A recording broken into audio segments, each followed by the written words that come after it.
to her family's long association with Forfar and her interest in its people.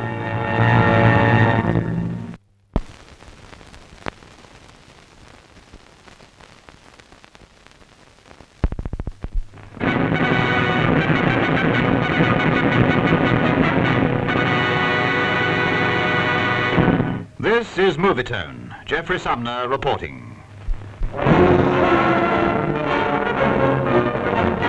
The story of the royal tour opens at Barnstaple, where the Queen and the Duke were received by Earl Fortescue, the Lord Lieutenant of Devon, who presented the Mayor, Mr. Clark, and other civic dignitaries. The Guard of Honour was provided by men of the 4th Battalion, the Devonshire Regiment. Barnstaple, of course, had prepared a great welcome for Her Majesty, who is the first reigning monarch ever to visit the town.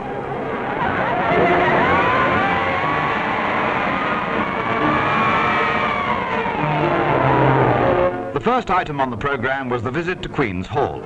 Here, civic leaders had the honour of presentation.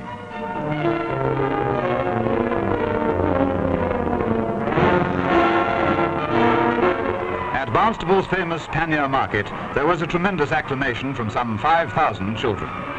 The offering of the royal bouquet was carried out by 15-year-old Joan Sanders, daughter of the former mayor of the borough. From Barnstaple to Exford, where the accent was on the countryside and forestry. Her Majesty, accompanied by the Earl of Radnor, unveiled a stone which records the planting of the Forestry Commission's 1,000,000th acre. The Queen then accepted the invitation to plant a sapling. The Duke too took a hand in this work of afforestation. Then on to Exeter and the important engagement at the university. Nearly a century ago, a son of Devon, Sir Stafford Northcote, urged that Exeter should be made a centre of education for the west of England.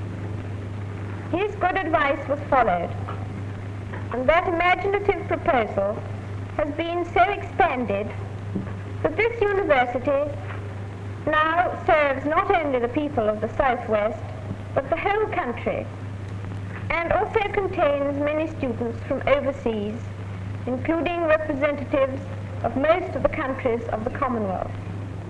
This was the first time, I believe, that a university charter has been presented by a reigning monarch in person. The Queen also unveiled the foundation stone of the £300,000 Faculty of Arts building.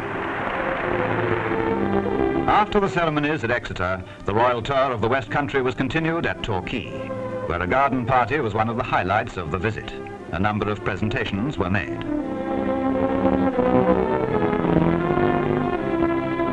From glorious Devon to some of the Duchy of Cornwall estates, to Arrowless Farm, for example.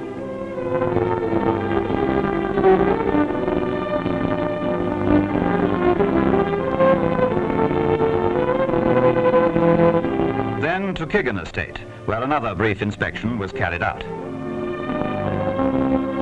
Truro next, where first Her Majesty inspected the Cornwall Army Cadets, forming a Guard of Honour.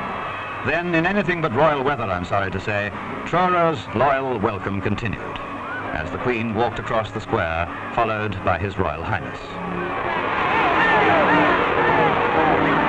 From Truro to Liskeard, where Cornish men and women had gathered from miles around for the great occasion. The Mayor invited the Queen to sign the Distinguished Visitors Book with the traditional quill pen.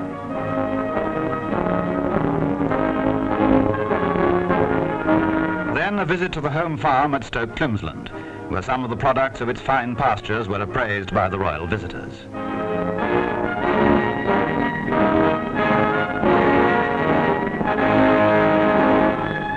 Finally to Launceston, where for the first time in its history the ATC provided the Guard of Honour.